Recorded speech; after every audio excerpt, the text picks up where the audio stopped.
During the First World War, a lone French soldier must navigate twisted trenches, scavenge for limited supplies, and solve complex puzzles, all whilst fighting for survival in the midst of mankind's most brutal and horrifying conflict. Dive into the madness of war, engage in brutal combat against the enemy soldiers, manage limited supplies, and solve complex puzzles in order to locate your missing in action brother.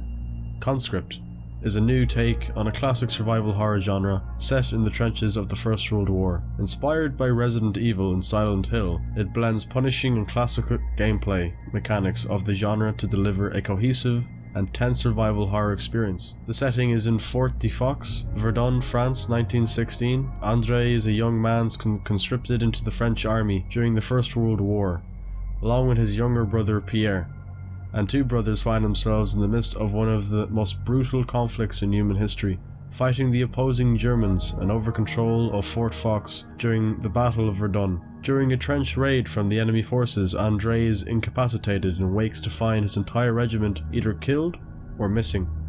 Pierre is nowhere to be found. In order to survive his search through the battlefield, he must navigate through trenches, forts and tunnels, whilst under constant threat from enemy attacks, shellings, gas warfare. Can you find your missing brother and ensure a home goes unbroken? This is the new game Conscript that I've recently found. It looks really interesting. It definitely has that kind of Resident Evil, Silent Hill vibe going through it. There's a few other ones that kind of come to mind, but I can't really remember the names, but it definitely has a retro feel to it looking at it, and I am looking forward to the game. It's pixel art, it's, you know, it has an old school aesthetic, and some people may find that kind of meh, you know, they want something more immersive in the sense visually. I do like it. Features that the game includes, as it says here, you know, you can experience classic and methodical survival horror gameplay in a unique historical setting. Yeah, World War One, okay, it's fight off enemy soldiers and disturbing psychological manifestations with a variety of melee weapons firearms. Now, from looking at that, I like the combat. It seems, you know, there's a lot of guys running at you, coming at you very fast. I feel like the game's going to be hard. I'm liking the combat, and I feel like the game's going to be hard, and you'll be caught off guard. It could, you know, maybe be kind of like a. I wonder if it would have bosses. It doesn't specify if it will, but it may have bosses. It may have certain things that you have to overcome. Navigate intricate level design that promotes item management and route planning. As we can see here, there's a, you know, we've put a map up here on the screen.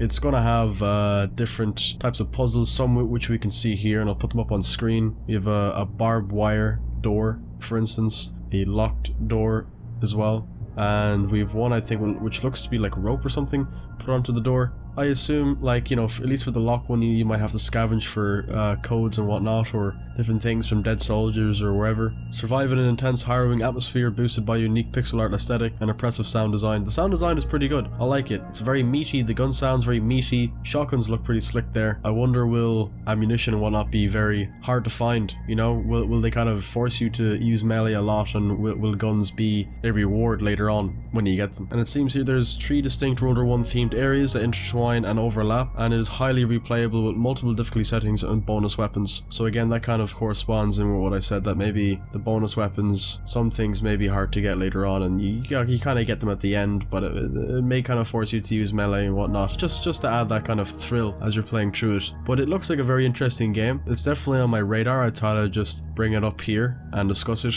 When it comes out, I'll play it on the channel. I do like things that are all kind of war and World War One, well, anything historically themed, I'll play it. And yeah, if you enjoy the little review, and I'll see you in the next one.